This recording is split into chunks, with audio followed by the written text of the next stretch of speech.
Ça se passe à la Cité de l'Architecture et du Patrimoine à Paris. C'est une exposition qui parle donc des architectes, puisqu'elle s'appelle Architectes, portraits et clichés. Alors pourquoi portraits et clichés? Parce qu'évidemment, on va découvrir des architectes célèbres. On va découvrir d'ailleurs qui n'ont pas été célèbres au début. En fait, vous verrez, c'est très curieux, l'architecture à l'époque, c'est l'art des arts. À l'époque, quoi? Au tout début, on va dire à l'époque romaine ou grecque. Ah oui, les arts, l'architecture, c'est vraiment l'architecture. Puis après, vous avez la peinture, vous avez la sculpture, vous avez la danse. C'est un art premier, quoi. C'est même l'art premier des arts premiers. Mais finalement, il n'y a pas de star.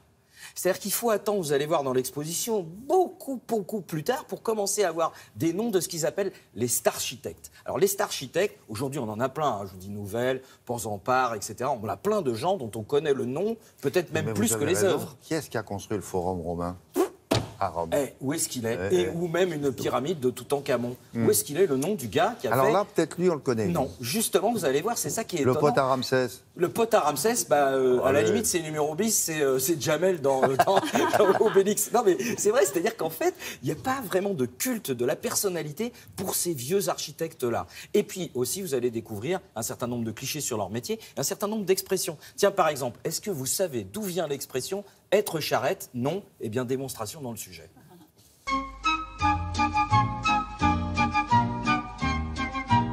On démarre par le plus ancien des architectes connus. Alors, Moyen-Âge, romantique, Grèce, non.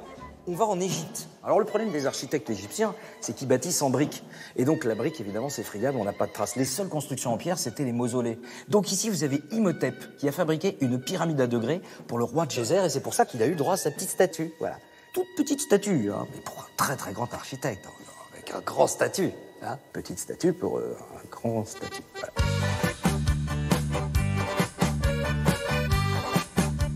Mais la star des architectes, le starchitecte, c'est Charles Garnier. Alors pourquoi? Il a la tête un peu plate, il a le teint à lait, du coup il a une trogne. On l'appelle l'Indien. Donc les caricaturistes adorent le représenter. Donc du coup, ça va devenir une star. Et puis aussi parce qu'il a fait l'opéra, dont la princesse Eugénie dira, dites donc, c'est quoi comme style là? C'est pas grec, c'est pas romain, c'est pas Louis XVI. Et non, lui a répondu Charles. Ça, c'est le style Napoléon III. Tac. Comment il l'a mouché.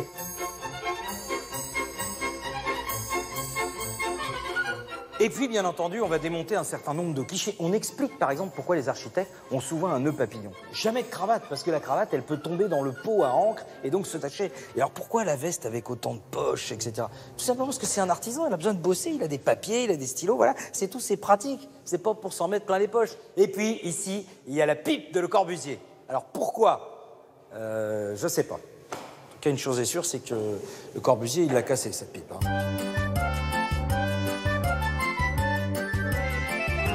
Et puis, il y a une expression chez les architectes qui dit « Ah, je suis complètement charrette ». D'ailleurs, cette expression est passée dans le reste du monde du travail « Je suis débordé ». Eh bien, ça vient des étudiants en architecture qui étaient les seuls aux Beaux-Arts qui avaient le droit de travailler toute la nuit. Donc, on voit, ils sont là, ils préparent leurs planches. Ce sont d'énormes dessins. Donc, évidemment, pour les amener ensuite de l'autre côté de la cour et les présenter au jury, il fallait utiliser une charrette. D'où l'expression, on a dit non, ce soir, je suis de charrette. Bon, cela dit, vous allez voir que sur les photos, il faisait pas que bosser la nuit, attention. Ah non, c'est la bonne ambiance. Bah oui, quand on travaille toute la nuit, il faut de temps en temps avoir des petites soupapes.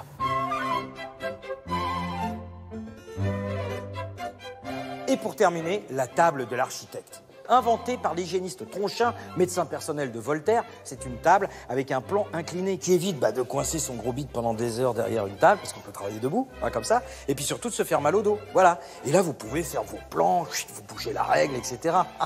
Sauf qu'évidemment, aujourd'hui, ça n'existe plus, vu qu'ils travaillent tous avec des ordinateurs. Donc bon, de nouveau, ils sont assis, de nouveau, ils ont des problèmes s'ils ont du bide. Bon, cela dit, ils sont toujours charrettes. Hein. Ah oui, ça n'a pas changé. Ce soir, je suis charrette.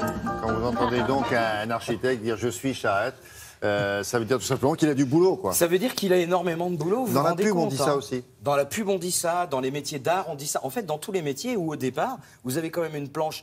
C'est un A3, format A3, format A2. Ce sont des formats comme ça. Hein, ça fait plus de 1 mètre. Donc, il faut rouler tout ça. Il faut rouler tout ça. Il faut évidemment énormément de place. Et puis, il faut la charrette pour porter. Il faut la petite charrette pour les porter. Voilà. Voilà. Merci beaucoup. À plus tard.